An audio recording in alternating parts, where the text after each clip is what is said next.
കുമാരേട്ടാ, ഈ നമ്മുടെ C P എമ്മിൻ്റെ ആലപ്പുഴയിലെ അനിഷേധ്യനായ നേതാവ് ജി സുധാകരൻ, അദ്ദേഹം ലെവി അടച്ചില്ല, അംഗത്വം പുതുക്കിയില്ല, വലിയ ഒരു വിപ്ലവം, കൊട്ടാര വിപ്ലവം പാർട്ടിക്കുള്ളിൽ സൃഷ്ടിച്ചുകൊണ്ടിരിക്കുകയാണ്. ഇപ്പോഴിത് അദ്ദേഹത്തിൻ്റെ പത്രസമ്മേളനം ഇന്ന് രാവിലെ നടന്നു. അദ്ദേഹം ഒരു പാർട്ടിയിലും ഒരു മുന്നണിയിലും ചേരില്ല എന്ന് പറയുന്നുണ്ട്. പക്ഷേ അദ്ദേഹം സ്വതന്ത്രനായി അമ്പലപ്പുഴയിൽ മത്സരിക്കാനുള്ളൊരു സാധ്യത, ഒരു സ്പേസ് ഇട്ടുകൊണ്ടാണ് അദ്ദേഹം സംസാരിക്കുന്നത്. അങ്ങേക്ക് എന്ത് തോന്നുന്നു? ഇനി ഒരു അംഗത്തിനുള്ള ബാല്യം ജി സുധാകരന് ഉണ്ടോ? തീർച്ചയായിട്ടും ഉണ്ട്.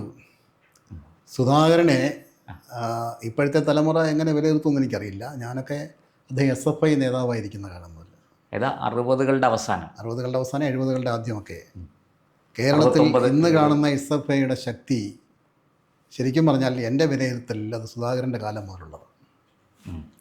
സുധാകരൻ എന്നാണ് ഹൈസ്കൂളുകളിൽ SFI സംഘടിപ്പിച്ചത്. KSU അന്ന് കേരളത്തിലെ ക്യാമ്പസുകളിൽ കാട്ടുതീ പോലെ പടർന്നു കയറുന്ന കാലമാണ്. അന്ന് ഉമ്മൻചാണ്ടി, VM സുധീരൻ എന്നൊക്കെ പറഞ്ഞാൽ വയലാർ രവി, സിനിമാ താരങ്ങൾ വരുന്നത് പോലെ ഒക്കെയുള്ള ഒരു വയലാർ രവിയെ ഞാൻ KSU എനിക്ക് മുമ്പായിരിക്കാം. അല്ല, പഴയ ഒരണ സമരമൊക്കെ. അതെ, അതൊക്കെ അമ്പത്തിയല്ല, എനിക്കങ്ങനെ എൻ്റെ ഓർമ്മയൊന്നുമില്ല. ഞാൻ പറഞ്ഞത് എൻ്റെ വിദ്യാർത്ഥി സമരകാലം, ഞങ്ങളൊക്കെ എതിർ വിദ്യാർത്ഥി സംഘടനകളുടെ പ്രവർത്തകരായിരുന്നപ്പോഴും SFIയുടെ ശരിക്കുമുള്ള സംഘടനാ ശക്തി എന്ന് പറയുന്നത് ഹൈസ്കൂളുകളിൽ സംഘടിപ്പിച്ചുകൊണ്ട് മുന്നേറിയതാണ്. ഹൈസ്കൂളുകൾ കഴിഞ്ഞ് കോളേജിലെത്തിയവർ അവിടെ SFI ആയി, കോളേജിലെത്താത്തവർ നാട്ടിൽ CITUവും CPM ആയി, അങ്ങനെ പലവിധ ബ്രാഞ്ചുകളായി പിരിയുന്ന ഒരു സംഭവമാണ് സുധാകരൻ തുടക്കമുണ്ട്. സുധാകരൻ ഇത്രയും സത്യസന്ധനായ രാഷ്ട്രീയ നേതാവ് വളരെ അപൂർവമായി മാത്രം കണ്ടുവരുന്നൊരു കാലത്ത് സുധാകരൻ പ്രത്യേകിച്ചൊരു പ്രതിച്ഛായയോടെ നിൽക്കുന്ന ആളാണ്. പിന്നെ അദ്ദേഹം തീവ്രമായ ഒരു പാർട്ടി പ്രവർത്തകനും, കുടുംബം, അദ്ദേഹത്തിൻ്റെ അനിയൻ വളരെ ക്രൂരമായി ഭുവനേന്ദ്രൻ കൊല ചെയ്യപ്പെട്ട സംഭവമുണ്ട്. KSUക്കാരുടെ കൈയുണ്ട്. അത് തന്നെ. അദ്ദേഹം ഏതാണ്ട് 5 ദിവസം ആശുപത്രിയിൽ കിടന്നു. വളരെ അത്തരം ദുഃഖകരമായി പരിക്കേറ്റു, തലയ്ക്കായിരുന്നു പരിക്കുന്നതാണ്. അതിനെയെല്ലാം അതിജീവിച്ച, അതിനെല്ലാം സമനില വീണ്ടെടുത്ത് വീണ്ടും പാർട്ടിക്ക് വേണ്ടി പൊരുതി നിന്നൊരു നേതാവാണ്. അദ്ദേഹത്തെ സ്വയം എല്ലാം ഒഴിഞ്ഞു പോയതാണ് ഞാൻ മനസ്സിലാക്കുന്നത്. അദ്ദേഹം മത്സരിക്കാനില്ലെന്ന് പറഞ്ഞിരുന്നു, സംസ്ഥാന സമിതിയിൽ ഞാൻ ഇല്ലെന്ന് പറഞ്ഞിരുന്നു. പക്ഷേ എന്നിട്ടും സോഷ്യൽ മീഡിയ വഴിയും നേരിട്ടും കിട്ടുന്ന വേദികളിലുമൊക്കെ അദ്ദേഹത്തെ അവമാനിക്കാനും ഒറ്റപ്പെടുത്താനും ശ്രമിച്ചതിൻ്റെ ഒരു വേദന അദ്ദേഹത്തിനുണ്ടാവും തീർച്ചയായിട്ടും. പിന്നെ അത് സുധാകരനിൽ മാത്രം ഒതുങ്ങുന്നില്ല. CPMൻ്റെ നിങ്ങൾ മറ്റ് പല സംസ്ഥാന നേതാക്കളെ എടുത്തു നോക്കുക, കുറച്ചെങ്കിലും വ്യക്തിത്വവും എതിരാളികൾ പോലും ആദരിക്കുകയും ചെയ്യുന്നവരെല്ലാം അവർ ഒഴിവാക്കി മാറ്റി നിർത്തിയിട്ടുണ്ട്. ഇപ്പം പിരപ്പൻകോട് മുരളി സാറ് വലിയ അനീതിയാണ് ചെയ്തത്. കോട്ടയത്ത് സുരേഷ് കുറുപ്പ്, അത് ഇങ്ങനെ നിരവധി പേരെ. അതിൽ ഒരാളാണ് സുധാകരൻ. സുധാകരൻ സഹിക്കാവുന്നതിൻ്റെ പരമാവധി സഹിച്ചു. അതിന് ശേഷമാണ് അദ്ദേഹം പൊട്ടിത്തെറിച്ചത്. അതുകൊണ്ട് അതിലൊരു തെറ്റും. ഏറ്റവും ഒടുവിൽ ലഭിക്കുന്ന വിവരം അനുസരിച്ച് അദ്ദേഹം അമ്പലപ്പുഴയിൽ സ്വതന്ത്ര സ്ഥാനാർത്ഥിയാകും. ആയേക്കാം. പക്ഷെ അദ്ദേഹം ഒരു കാര്യം തറപ്പിച്ച് പറഞ്ഞു, അദ്ദേഹം ഒരു പാർട്ടിയിലേക്കും ഇല്ല, ഒരു മുന്നണിയിലും ഇല്ല, ഒരു അദ്ദേഹം അദ്ദേഹം മറ്റേ ചിലരെ പോലെ പാർട്ടി മാറി വേറൊരു പാർട്ടിയിലേക്ക് പോകുന്നില്ല, ആ വിശ്വാസത്തിൽ നിന്ന് മാറുന്നില്ല.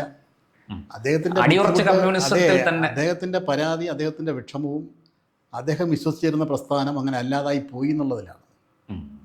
ഇന്ന് ഗുണ്ടകളെയും ക്രിമിനലുകളെയും എല്ലാം കൊണ്ട് നിറഞ്ഞ പ്രസ്ഥാനമായി ആ പ്രസ്ഥാനം അങ്ങനെ ആയതിനുള്ള മനോവിഷമമാണ് അദ്ദേഹം പങ്കുവയ്ക്കുന്നത്. അത് സുധാകരനെ സ്നേഹിക്കുന്ന കമ്മ്യൂണിസ്റ്റുകാർക്കല്ലാത്തവർക്കും, കമ്മ്യൂണിസ്റ്റുകാരെങ്കിലും അദ്ദേഹത്തെ സ്നേഹിക്കുന്നുണ്ടോ ആദരിക്കുന്നുണ്ടോ എന്ന് എനിക്കറിയില്ല, പക്ഷേ കമ്മ്യൂണിസ്റ്റുകാരല്ലാത്ത ഒത്തിരി പേര് അദ്ദേഹത്തെ വളരെ ബഹുമാനത്തോടെ കാണുന്നു. കഴിഞ്ഞ ദിവസങ്ങളിൽ ഞാൻ അറിഞ്ഞൊരു വാർത്ത, എൻ്റെ ഒരു പത്രസുഹൃത്ത് തന്നെ, ആലപ്പുഴയിലെ ഒരു സുഹൃത്ത് തന്നെ പറഞ്ഞതാണ്. രാവിലെ മുതലേ അദ്ദേഹത്തിൻ്റെ വീട്ടിലേക്ക് ഇങ്ങനെ ആളുകൾ വരികയാണ്. അത് സ്ത്രീകളും പുരുഷന്മാരും വയസ്സായവരും ഒക്കെയുണ്ട്.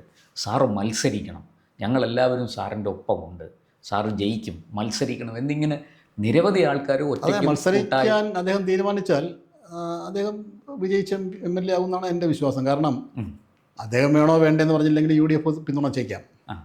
ഒരുപക്ഷെ BJPയും പിന്തുണച്ചേക്കാം. അറിയില്ല BJPയുടെ നിലപാട്. ഇപ്പോൾ BJPയുടെ അങ്ങനെ ഔദ്യോഗികമായി കാര്യങ്ങൾ പറയാനുള്ള ആളല്ല ഞാൻ, അറിയാമല്ലോ. അതെ. അതുകൊണ്ട് BJPയുടെ കാര്യം എനിക്കറിയില്ല. UDF പിന്തുണച്ചേക്കാം, അവരെ സൂചനകൾ കൊടുത്തിട്ടുണ്ട്. UDF പിന്തുണയ്ക്കുകയും കൂടെ ചെയ്യുന്നുണ്ടെങ്കിൽ ഉറപ്പായിട്ടും അമ്പലപ്പുഴയിലെ ജനങ്ങൾ നെഞ്ചിലേറ്റും എന്നാണ് ഞാൻ വിശ്വസിക്കുന്നത്. ശരിക്കും പറഞ്ഞാൽ പാർട്ടിയെ കാത്തിരിക്കുന്നത് ഒരു നാണം കെട്ട തോൽവിയായിരിക്കും, LDFനെയും CPMനെയും അമ്പലപ്പുഴയിൽ. അതെ. അമ്പലപ്പുഴ മാത്രമല്ല, അത് മറ്റു പലയിടത്തിലും അത് പ്രതിഫലിക്കും. അതാണ് ഞാൻ അടുത്ത ചോദിക്കാൻ വന്നത്. ജി സുധാകരൻ അങ്ങനെ പാർട്ടിക്കെതിരെ ഒരു സ്വതന്ത്ര സ്ഥാനാർത്ഥിയായിട്ട് അമ്പലപ്പുഴ മത്സരിക്കുമ്പോൾ, അത് ഇപ്പോൾ UDFൻ്റെ പിന്തുണ ഉണ്ടെങ്കിലും ഇല്ലെങ്കിലും ഇതിൻ്റെ അനുരണനങ്ങൾ ഈ പറയുന്നത് പോലെ അദ്ദേഹം തന്നെ പറയുന്നു, കരുനാഗപ്പള്ളി തൊട്ട് ഏതാണ്ട് അങ്ങോട്ട് ആലപ്പുഴ ചേർത്തല വരെ അദ്ദേഹത്തിൻ്റെ കുടുംബം വലിയ ബന്ധങ്ങളുള്ളവർ. ദീർഘകാലം അദ്ദേഹം പാർട്ടിയുടെ ആലപ്പുഴ ജില്ലാ സെക്രട്ടറി ആയിരുന്നു. സ്വാഭാവികമായിട്ട് ആ സമയത്ത് ഉണ്ടാക്കിയിട്ടുള്ള താഴെത്തരത്തിലുള്ള ബന്ധങ്ങളുണ്ടല്ലോ, അതെല്ലാം സുധാകരനോടുള്ള ആദരവും മതിപ്പും വർദ്ധിപ്പിക്കാനേ ഇടയാക്കിയിട്ടുണ്ടാവുള്ളൂ. അദ്ദേഹം സാധാരണ ഇപ്പോഴത്തെ സംസ്ഥാന ജില്ലാ സെക്രട്ടറിമാരെ പോലെ ആയിരുന്നിരിക്കില്ല. അല്ല, അദ്ദേഹത്തിൻ്റെ കാലത്തുള്ള പറഞ്ഞ SFI കാലം തൊട്ടുള്ള അത് തന്നെ. അപ്പോൾ അദ്ദേഹം തീർച്ചയായിട്ടും ആ ജനവിഭാഗങ്ങളെല്ലാം അദ്ദേഹത്തെ പിന്തുണയ്ക്കും, നിലപാടിനോട് യോജിക്കും. ഇപ്പോൾ അദ്ദേഹം ഉയർത്തിപ്പിടിച്ച നിലപാടുകളോട് ഏത് കമ്മ്യൂണിസ്റ്റുകാരനാണ് എതിർക്കാൻ കഴിയുന്നത്? അല്ല, ഇപ്പോൾ പൊതുവേ കമ്മ്യൂണിസ്റ്റ് പാർട്ടിയിൽ CPIM-ൽ ഒരു ശുദ്ധീകരണം ആവശ്യമുണ്ട് എന്ന് കരുതുന്ന ആൾക്കാരുടെ എണ്ണം വളരെ വളരെ കൂടുതലാണ്. അതെ, പക്ഷേ ഇനിയിപ്പോൾ ആരൊക്കെ തന്നെ ഒന്ന് ശുദ്ധീകരിച്ചാലും ശുദ്ധിയാകാത്ത മാറാളകൾ പിടിച്ച് ഒരവസ്ഥയിലാണ് പാർട്ടി പോയിക്കൊണ്ടിരിക്കുന്നത്. അതുകൊണ്ട് സുധാകരൻ്റെ നിലപാട് പൊതുവെ സ്വാഗതാർഹമാണ്. വളരെ കുറച്ച് വൈകിപ്പോയി എന്നുള്ള അഭിപ്രായമാണ് എനിക്കുള്ളത്. പക്ഷേ എങ്കിലും അംഗത്തിനുള്ള ബാല്യം അവശേഷിക്കും. ഈ പറഞ്ഞതുപോലെ തിരുവനന്തപുരം നമുക്ക് ജില്ല മാറ്റി നിർത്തിയാൽ കൊല്ലം, ആലപ്പുഴ, പത്തനംതിട്ട, ഇപ്പോൾ നമ്മൾ ഈ അടൂരിലൊക്കെ തന്നെ വലിയ വിഷയങ്ങളാണ് LDFനുള്ളിൽ നടക്കുന്നത്. നമ്മൾ സോഷ്യൽ മീഡിയ പരിശോധിച്ചാൽ മനസ്സിലാവും. തലങ്ങും വിലങ്ങും ആരോപണങ്ങളും പ്രത്യാരോപണങ്ങളുമായിട്ട് കൊണ്ടും കൊടുത്തും മുന്നേറുകയാണ്. ഇവർക്കൊന്നും ജനങ്ങളുടെ ഇടയിൽ പ്രവർത്തിക്കാൻ സമയമുണ്ടോ എന്ന് തോന്നുന്നില്ല. പക്ഷേ ഈ സോഷ്യൽ മീഡിയയിൽ ചെളിവാരി എറിയാൻ ആവശ്യത്തിൽ കൂടുതൽ അവർ സമയം ചെലവഴിക്കുന്നുണ്ട്. ഈ ഒരു സാഹചര്യത്തിൽ സുധാകരൻ്റെ ഈ ഒരു ചുവട് മാറ്റം, അദ്ദേഹം ഒരു പോരിന് ഉറച്ചിറങ്ങുകയാണ്. CPM-നെ ഒരു പാഠം പഠിപ്പിക്കും എന്ന, അല്ലെങ്കിൽ LDFനെ ഒരു പാഠം പഠിപ്പിക്കും. അത് വളരെ വ്യക്തമാണ്. കേരളത്തിലെ ഏറ്റവും താഴെത്തട്ടിലുള്ള BJPയുടെ CPM-ൻ്റെ ആത്മാർത്ഥതയുള്ള പ്രവർത്തകർ മുതൽ അതിൻ്റെ സംസ്ഥാന ഉത്തരവാദിത്തത്തിൽ പ്രവർത്തിക്കുന്നവർ വരെ വലിയൊരു വിഭാഗം ഉള്ളിൽ സൂക്ഷിക്കുന്ന കാര്യങ്ങളാണ് സുധാകരൻ ഇപ്പോൾ പൊട്ടിത്തെറിച്ച് പരസ്യമായി പറഞ്ഞത്. സുധാകരൻ മത്സരിച്ച് അല്ലെങ്കിൽ പാർട്ടിക്കെതിരെ വെല്ലുവിളിച്ചുകൊണ്ട് നിലനിർത്തുന്നു. മറ്റു പല സഹാക്കളും ഇലക്ഷൻ വർക്ക് CPM-ന് വേണ്ടി ചെയ്തുകൊണ്ട് തന്നെ CPM-നെ ഒരു പണി കൊടുക്കണം എന്ന് ആഗ്രഹിക്കുന്നവരുണ്ട്.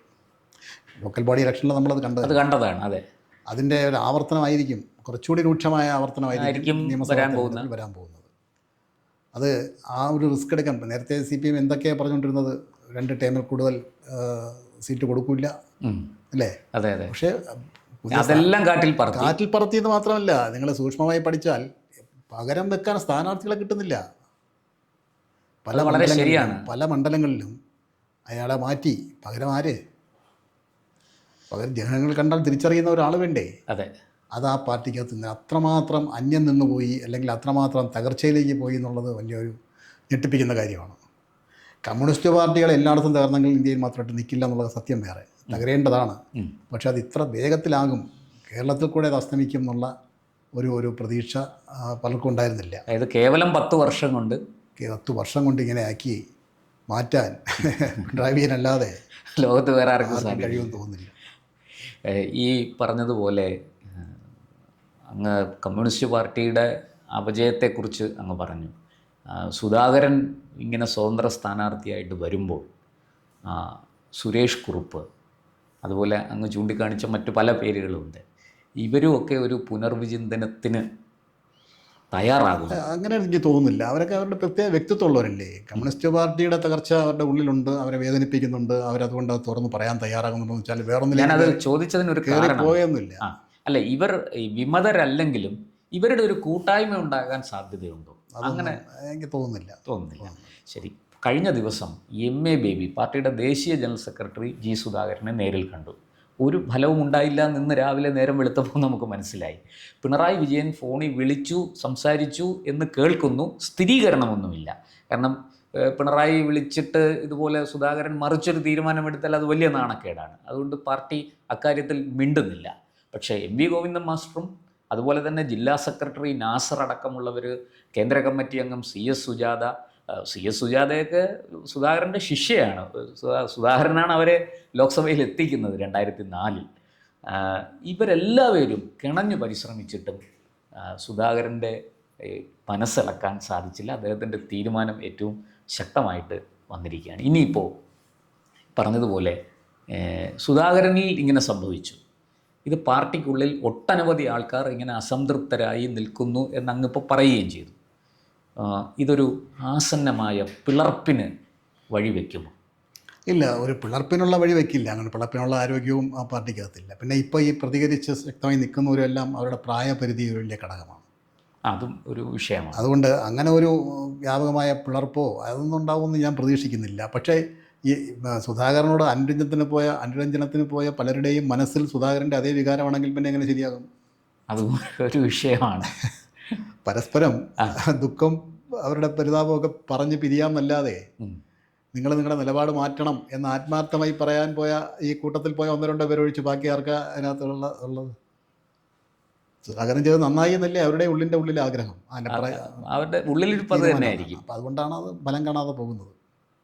എന്തായാലും വരട്ടെ. ഇപ്പോൾ അദ്ദേഹം ഏതാണ്ടൊക്കെ കാര്യങ്ങൾ വ്യക്തമാക്കിയിരുന്നു. ഒരു സ്വതന്ത്ര സ്ഥാനാർത്ഥിയായിട്ട് അമ്പലപ്പുഴയിൽ മത്സരിക്കും. അത് മത്സരിക്കുന്നത് പാർട്ടിയെ ശുദ്ധീകരിക്കാനാണ് എന്നൊരു നിലപാട് കൂടി അദ്ദേഹം അല്ല, അദ്ദേഹം മത്സരിക്കുന്നതും അദ്ദേഹം വിജയിക്കുകയും ചെയ്യുന്നതോടുകൂടി വലിയ ഒരു പൊട്ടിത്തെറിയാണ് പാർട്ടിയിൽ ഉണ്ടാകാനിരിക്കുന്നത്.